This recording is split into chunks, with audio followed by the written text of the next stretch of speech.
In this video, we're taking a look at 8 Power Rangers whose animal themes were completely different from their Super Sentai counterparts. Curious changes, unexpected adaptations, and creative decisions that completely reshaped the original concept.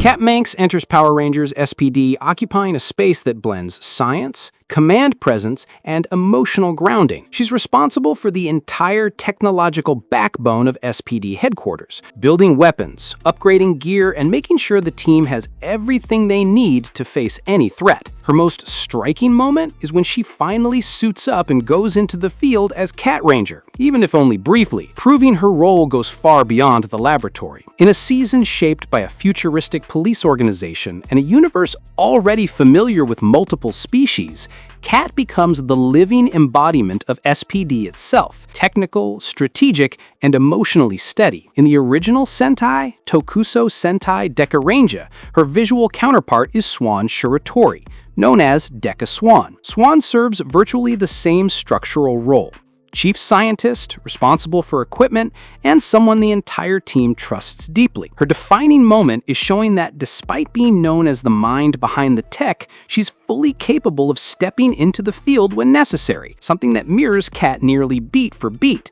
But the crucial point is the theme.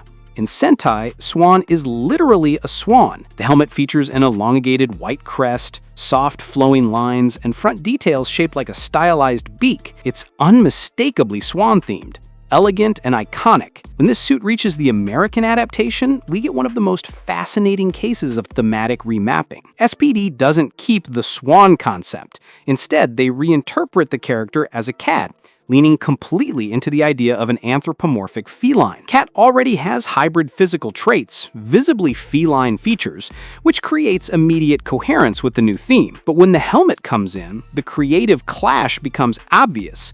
The Japanese design remains fully swan. The pronounced crest, the soft flowing lines, the beak-like contour, none of it matches a cat aesthetic. The suit stays intact, and the adaptation simply chooses to ignore all anatomical cues of a feline. The comparison reveals a clear strategy. While Deka Ranger embraces the image of a scientist swan as visual homage to noble birds, SPD rewrites the theme to align with the physiology and lore of the character who was already feline before ever donning a suit. The helmet doesn't change. What changes is the meaning attributed to it. Swan Shiratori represents elegance and serenity rendered in costume design. Kat represents narrative coherence tailored for a Western audience. In the end, the suit tells a Japanese story, but the theme attached to it tells an American one, and that fusion defines this adaptation. Scott Truman enters Power Rangers RPM as a leader shaped by loss and responsibility. The son of a respected military officer and a survivor of a world devastated by vengeance, he appears as someone carrying the burden of keeping what's left of humanity alive. His defining moment is taking command of the team even without the cold strategic mindset his father expected, proving that true leadership is born from acting when everything seems lost. RPM as a season embraces this post-apocalyptic atmosphere, visually gray, filled with worn-down technology, and driven by a resistance struggle that feels more like survival than traditional heroics. Within this adaptation, Scott takes on the Hawk theme, something that did not exist in the original material. That choice wasn't random. His suit actually comes directly from Engine Sentai Goanger, where Asumi Sosuke wears the exact same uniform, and in that version, the helmet doesn't represent a hawk at all, but a stylized condor. Sosuke in Super Sentai is a very different type of hero than Scott. He's upbeat, optimistic, and driven by an almost childlike energy to never give up. His biggest accomplishment is inspiring his team even through the most absurd moments of the show, keeping morale high in a season filled with fantasy, exaggerated humor, and living machines. RPM as a whole embraces this bright, energetic, almost cartoonish aesthetic, a full celebration of joyful absurdity. The Condor theme fits perfectly with this vibe, a large, eye-catching bird that carries an almost theatrical sense of grandeur. The comparison between Scott and Sosuke exposes the core of the creative shift. The suit was kept exactly the same, but in RPM, it would feel strange to justify a condor-themed warrior in a militarized, devastated world. The condor, associated in Japan with spectacle and grandiosity, didn't match the tense, pragmatic tone of the American adaptation. So the theme was remapped to hawk, a bird more common in Western symbolism, linked to vigilance, patrol duty, and precision, traits that align with the military aesthetic and with Scott's role as a pilot. The visuals still scream condor, but the adaptation translates that into something an American audience would immediately connect with. That divergence between image and concept is exactly what makes this pair so fascinating to analyze.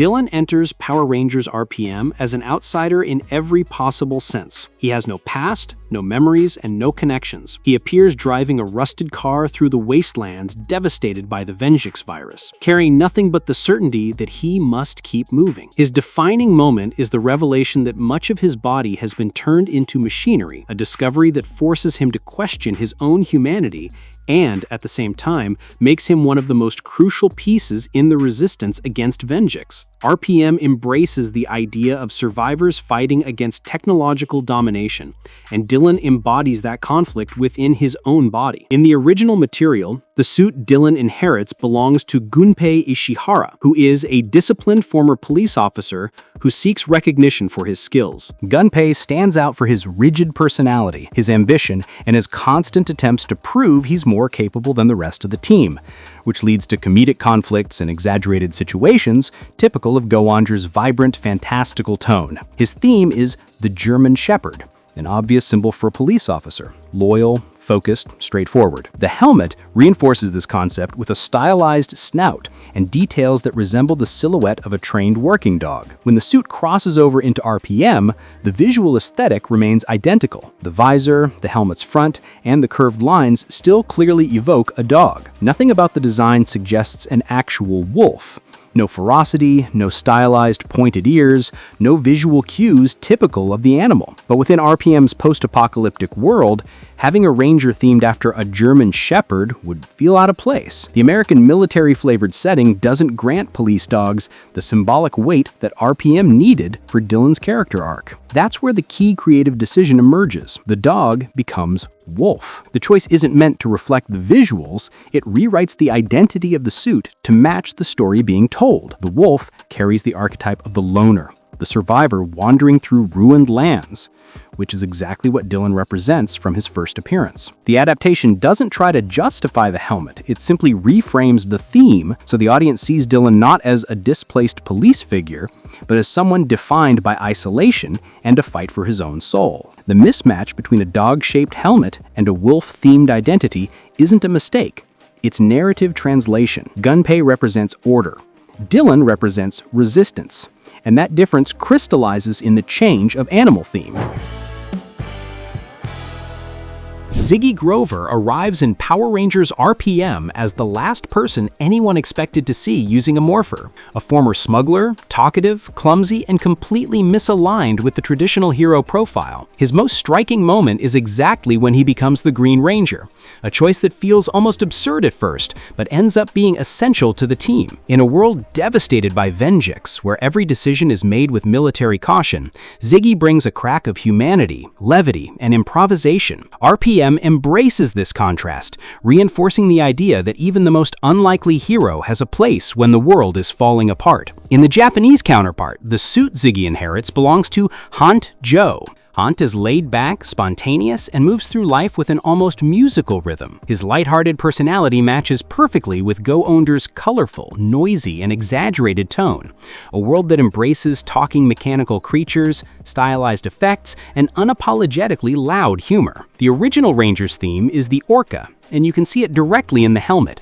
The visor resembles the animal's mouth, and the top has broad, sweeping curves that evoke the silhouette of a massive body gliding through water. In Japanese context, the orca isn't just an animal. It represents grandeur, harmony with the sea, and a kind of visual majesty. When this suit crosses into RPM, a clear shift happens. The aesthetic remains identical. The helmet still shows the unmistakable traits of an orca. However, the American adaptation chooses to change the theme to shark, This change doesn't attempt to reinterpret the design, it simply remaps the symbolism. In a setting like RPM, which avoids the exuberant fantasy of Go Under, an orca could feel out of place, carrying a sense of marine spectacle that clashes with the post-apocalyptic environment. The shark, on the other hand, is a widely recognized icon in Western media, simple, direct, and firmly established as a predatory symbol. Even though the helmet doesn't look like a shark in any meaningful way, the comparison makes the creative priorities clear.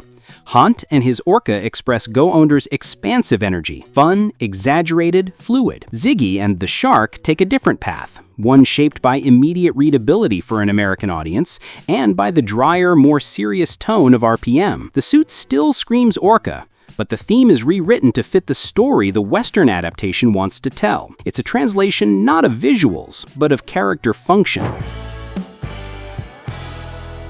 Jem bursts into Power Rangers RPM like a shard of raw energy let loose in a ruined world. He appears late in the season, but arrives with immediate impact, hyperactive, unpredictable, and carrying an almost explosive joy inside the oppressive environment created by Venjix. His most defining moment is returning after years trapped in a war laboratory, escaping Venjix's control and bringing with him not only technical knowledge, but a strength the team never knew it needed. In RPM, a world painted in shades of gray, Jem works like a bright yellow flash tearing through the rubble, a vibrant piece on a broken board. When we look at his visual origin, we find the Golden Ranger, Tsuto Hiroto, whose tone and spirit are completely different. Hiroto is disciplined, rigid, and treats battle with absolute seriousness, almost the emotional opposite of Jem. But the most surprising detail lies in his theme. In Sentai, Hiroto is associated with a chicken. Yes, a comedic and unexpected theme even within Gowander's exaggerated world. The helmet makes it obvious. The stylized beak, the forward curve, and the crest on top are direct references to the anatomy of a domestic bird, especially in the rounded shapes and forward projection typical of a chicken-themed design. However, when this suit crosses over into RPM, the American adaptation makes a choice that essentially rewrites its symbolic meaning. The chicken becomes a falcon. This change doesn't try to force the visuals to fit the new theme, but instead adjusts the concept for the Western audience. In RPM's post-apocalyptic, tech-heavy environment, a chicken-themed ranger would feel out of place, probably even too comedic for the show's more serious tone. A falcon, on the other hand, is a classic symbol of speed, agility, and technological precision in American media, fitting smoothly with Jem's narrative as a fast-moving survivor used to slipping in and out of enemy facilities with ease. In Sentai, Hiroto is disciplined rigor transformed into a domestic bird purely through Gowander's creative eccentricity. In RPM, Jem wears the same armor, but the symbolic translation shifts to match the universe he inhabits. What was humorous in Japan becomes a metaphor that feels more acceptable and digestible for the Western audience. The suit still screams stylized chicken, but the falcon theme is the narrative bridge that allows the adaptation to work without breaking the post-apocalyptic atmosphere. Nate Silva, introduced in Power Rangers Beast Morphers, starts out as the young scientist behind the team's technology, someone who spent years tucked away in the shadows of the lab until finally stepping out in a combat uniform. His big moment comes when he creates his own morpher and takes on the mantle of the Gold Ranger, giving the season a striking twist by turning a scientist into a frontline fighter. Beast Morphers plays with the fusion of biology and technology, mixing animal DNA with artificial circuits, which opens the door for creative choices that partially diverge from the original Super Sentai material. Nate's chosen theme, the mantis, didn't come out of nowhere. It was born from a clear decision to adapt without directly copying. Nate's suit is almost identical to his Japanese counterpart, Masato Jin from Tokume Sentai Go Busters, including the helmet that very clearly does not represent a mantis, but rather a rhinoceros beetle. And it's in that contrast where the most curious point of the adaptation hides. While the helmet features a short frontal crest, a wide visor, and that distinctive plate on top, typical of a rhino beetle, the Power Rangers team decided to drop the beetle motif entirely and assign a completely different insect as Nate's thematic identity. In the Sentai version, Masato Jin follows the rhino beetle motif, one of Japan's most symbolic insects and a visually iconic shape. His suit, especially the helmet, reinforces this aesthetic with features reminiscent of the insect's armored shell. Go Busters has a more serious tone, focusing on espionage, special operations, and advanced tech. The beetle motif matches the strength and rigidity the show aims to portray. When comparing both versions, the contrast reveals far more about cultural adaptation choices than about the characters themselves. Nate's helmet is still visibly that of a beetle, but the American adaptation chose to change his animal motif to something more visually compatible with the broader Beast Morphers lineup: cheetah, jackrabbit, gorilla, cobra, assuming most viewers wouldn't recognize the anatomical traits of a rhino beetle. The decision works as a creative remapping. The uniform is inherited, but the concept is rewritten. The final result is a ranger whose look tells one story while his theme tells another, and that divergence is exactly where the adaptation finds its charm. Steel arrives in Power Rangers Beast Morphers as one of the season's most charismatic characters, the result of an unusual fusion of advanced technology and a nearly human personality. He is literally born in a laboratory, created from the combination of animal DNA and MorphX technology. His defining moment comes right at birth, when he immediately displays a sense of identity and humor none of the scientists expected. He becomes not only a valuable asset on the battlefield, but an essential figure in the team's emotional growth. Beast Morphers explores bioengineering, living technology, and ethical dilemmas, and Steel embodies that boundary between machine and individual. In the original material, Tokume Sentai Go Busters, his counterpart is Beat J. Stog, a fully robotic hero who acts independently and carries an extravagant, almost theatrical personality. His motif is clearly the stag beetle, and the design makes that impossible to miss. The helmet has stylized mandibles, the top crest resembles the insect's iconic horns, and the entire look conveys the idea of a refined, biomechanically elegant metallic beetle. Beat J. Stog is an android with presence, comic relief, and at the same time, a vital part of the team. When the suit crosses over into the American version, something curious happens.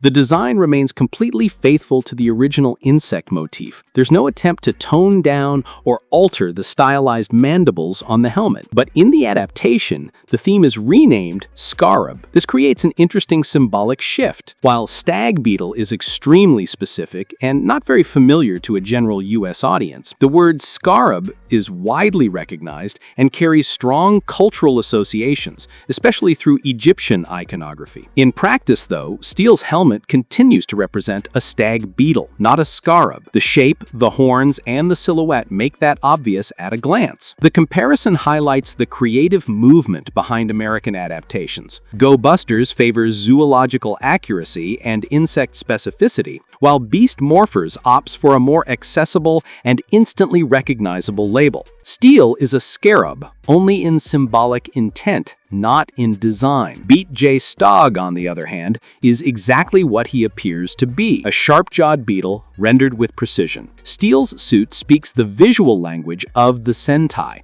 but the American concept translates that language into something simpler and more culturally familiar for Western viewers. It becomes a bridge between Japanese aesthetics and US audience recognition, and that conceptual reframing is exactly where the American character sets himself apart from the original. That's it. Thanks for watching.